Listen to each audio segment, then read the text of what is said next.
Chard Farm is a whole 25 years old in 2013, and this incredible site was a stone fruit orchard when Rob Hay first spotted it. He is hoping his sense of adventure and risk-taking luck holds out for wherever it is that he's taking me. Where are we going? We're going to head down to the river. Oh my gosh! This is beautiful. Thought you'd enjoy it down here. Wow. So what, like, do you just come down here and just relax, or what goes on down here? Oh, look, it's a lovely little spot, especially on a balmy Central Otago autumnal evening. We come down and do a little bit of fishing. Sometimes catch a fish. I think Brock, the vineyard manager, he's a bit more successful than I am. But it's just a lovely place just to come down, hang out, chill out. So back in the day, 1987 Correct. is when you That's kind of right. decided to set up the winery. We were a very enthusiastic group, and we realised that we were in a boat. We didn't know where the boat was going. We didn't know what varieties would do well down here. In fact, we advised two things. Don't be so stupid to plant anything.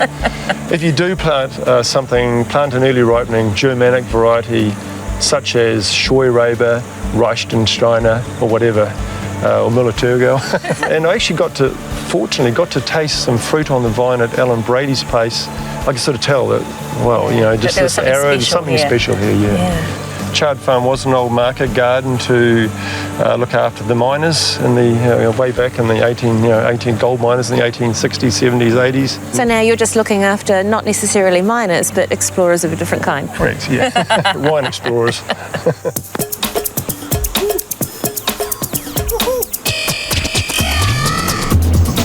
The man behind the vines here is Brock. In fact, you could say that this is a man in his element. Hey, Brock! Hello. So what do you like better?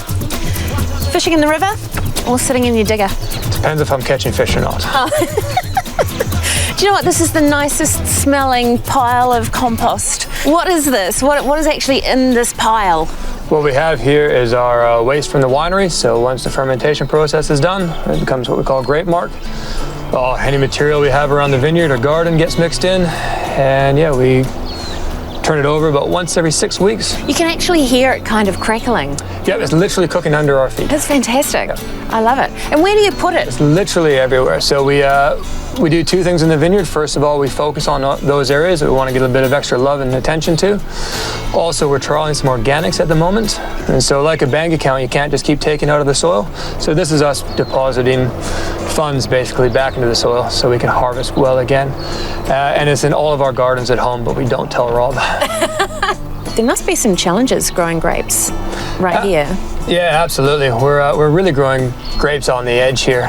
There's some pretty good stories about the first bank manager who came and saw Rob Hay.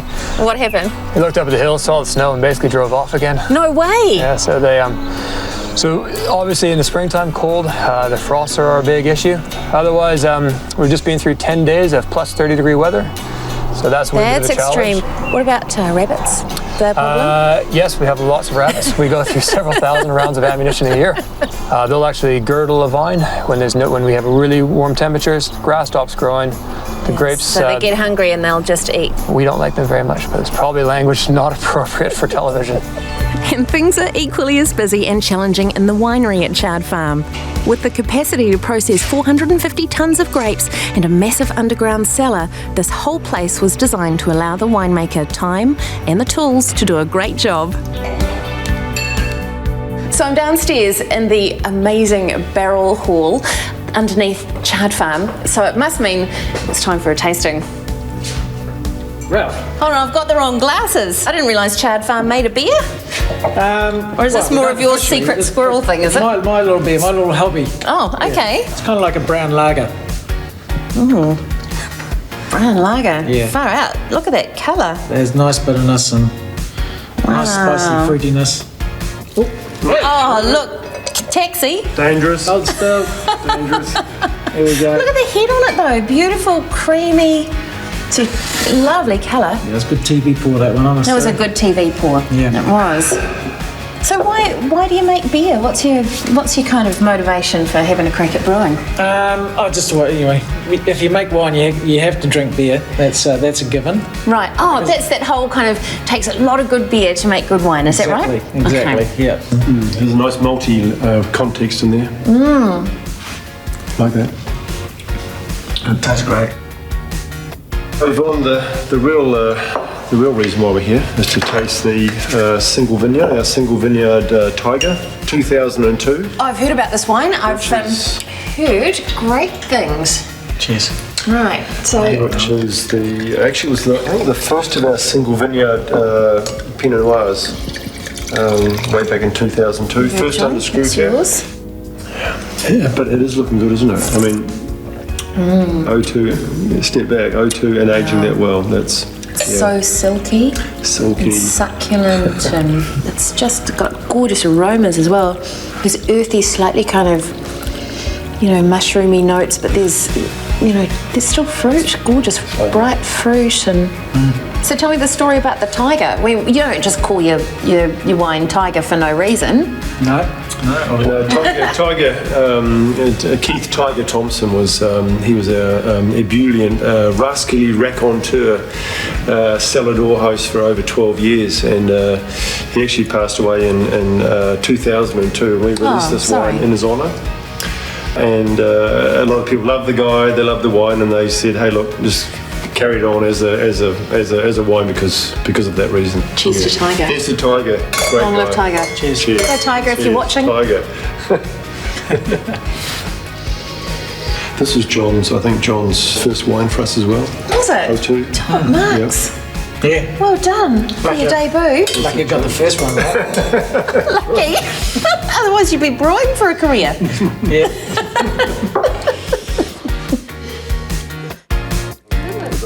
Yeah, a little bit more would be fantastic. Beautiful. Moscato Pinot and this gorgeous lamb. Right from the start, Rob's wife Gertie kept things ticking over. Look at that lamb, it looks brilliant. And their 3 children have done more than their fair share of the work along the way. Gertie, you've done incredibly well. Thank you. What's it like? What do you... An adventure. An adventure? A real adventure, yep. Very funny. I used to be Rob's slave. Yes, no. Everybody knew that. We were tagged with black ribbons around, so we were not about to leave the farm. And if we did, everybody knew we belonged to Chard Farm. That's how the setup was. We used to call the vineyard the killing fields. You can ask the boys, it is actually hard work. Yeah, hard work, yeah. So what kind of stuff does Dad make you do? Bud rubbing, thing. And how old are you guys now? 18. Yeah. And I'm 13. Wow. And you're seasoned vineyard workers and winery slaves. When the boys were born, there wasn't a birth announcement. It said 2 vineyard labor units. I can show you. All right, everyone, this has been such an amazing day. So I would like to charge my glass, and I hope that you will charge yours, to Chard Farm. Cheers, everybody. Cheers. Cheers, Gertie. Brilliant. Cheers, and everyone. Brilliant.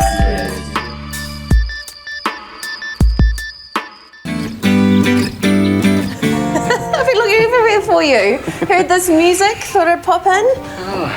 Welcome. Wow. Welcome, yeah. This is such a fantastic room. We're underground, aren't we? We are. Kind of. Yeah, kind of. We sort of dug half the hill out and then put the dirt back on top, and it keeps things pretty perfect down here. It stays between about, maybe 14, 16 degrees year round. When I walked in, I saw this very shiny stainless steel contraption. Yeah, one of my toys. It looks like... It's actually a filter. At the moment, we've got a little bit of Moscato in there. No, really? Yeah. I love muscat. Do you? Yeah, and you just don't see it really down here. No, it's it's a fantastic variety. I sort of fell in love with it in Asti in Italy, and I've forever been trying to get back there. So instead, I've brought it here. You brought it here. All right, glasses. Okay. A couple here. So grab that. I'll hold it if you like. And you'll see it's a bit bubbly. So wow, it's foaming. it is a little bit of natural CO2 and we bump it up with a little bit more just to give it a light spritz. What? I love that aroma. It's just so fresh and clean. Yeah, it's tropical and White peach. peachy. Yeah, Absolutely. Because you know some of the Asti styles, they're lovely, but they're very light. This has got that crispness and lightness, but man, it's got serious flavour. Yeah. It's juicy and That's what I love about the Muscat grape. It's just, it lovely. just puts so much punch into it without being sort of over the top with that intense flavor. Just has this incredible balance that you can't get anywhere else, I don't think. I certainly haven't found it yet. So.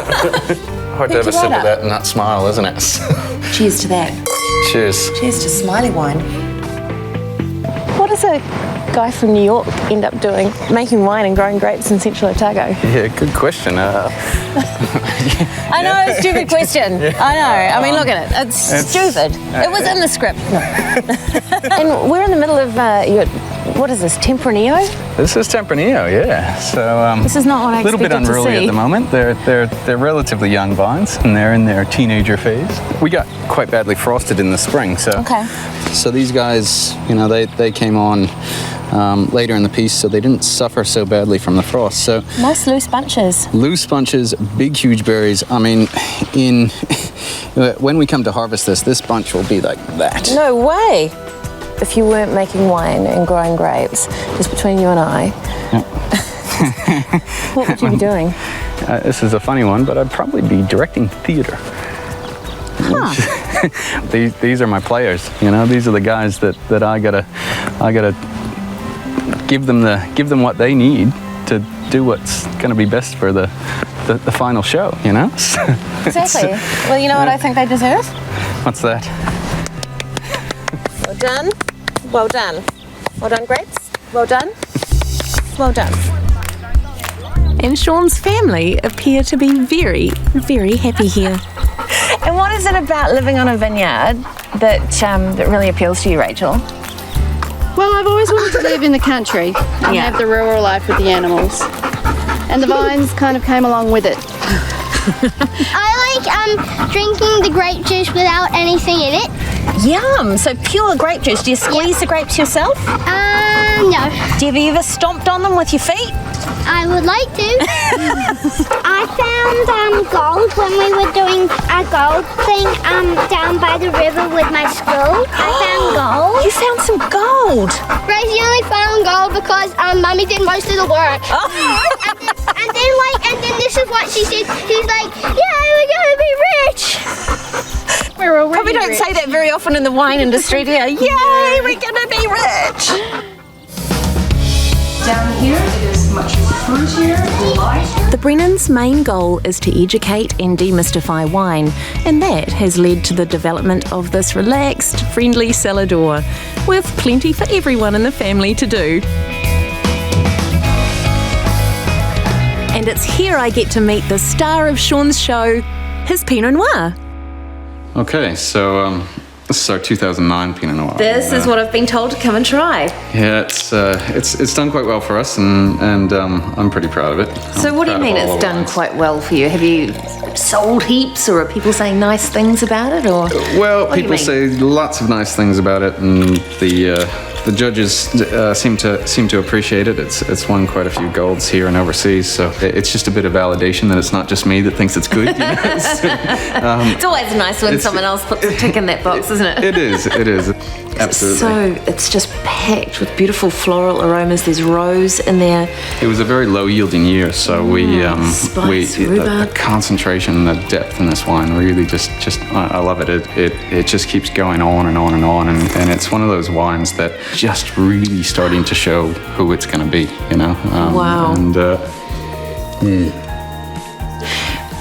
there's kind of this sort of peacock's tail of different flavors, different spices, and different textures. Absolutely. You know, and the acidity just kind of lifts everything, keeps it floating along the palate. It's fresh and it's clean, it's tangy, but there's some really grunty kind of masculine sort of spices and depth in there, eh? Yeah, I really like you were sort of picking up the different components and the different sort of layers in the wine, because it's a very intentional part of what I'm trying to do in the winery and the vineyard is actually starting to create the wine from within the vineyard. And the trick is that you harvest them all separately, you ferment them all separately, you mature them all separately.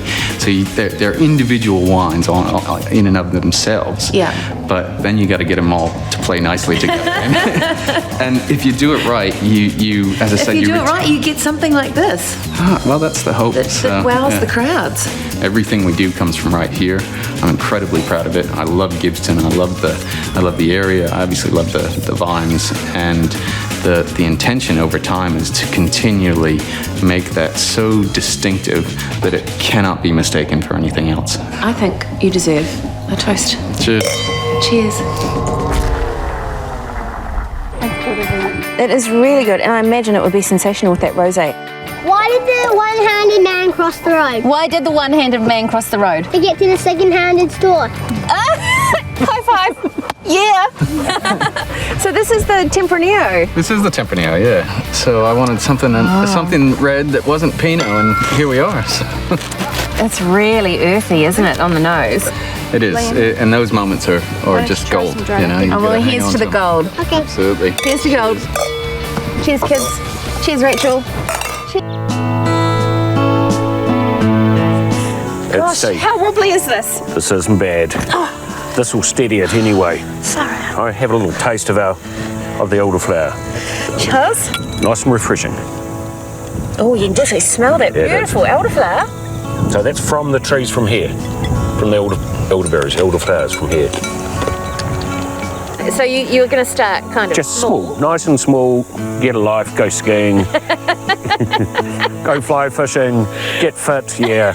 And now you've got what? You got 18 hectares in Pinot Noir, 19 in Pinot, and just a little half hectare of Pinot Gris. Just as it's nice and it's good. Of hard graft. It's kind of good. And maybe a holiday this winter. So maybe. Hold on to that dream. It could be. How did you choose which parts of the farm to put grapes in? Because it's all covered in briars here, which we've been here for a long time since the miners brought them in. But you just get a feel because the briars grew at different rates, and you could tell because of the litter of the leaves, you could smell the difference of the organic matter. What makes Quest Farm such a fantastic little posse for Pinot? Very hot little valley, all north facing, steep, hot during the day. Katabatic winds. As soon as the sun goes behind that hill, katabatic winds come in. And it's katabatic winds. It's like opening the fridge door. Right. It's terrible for barbecue. There's a breeze like now, but it happens just so fast.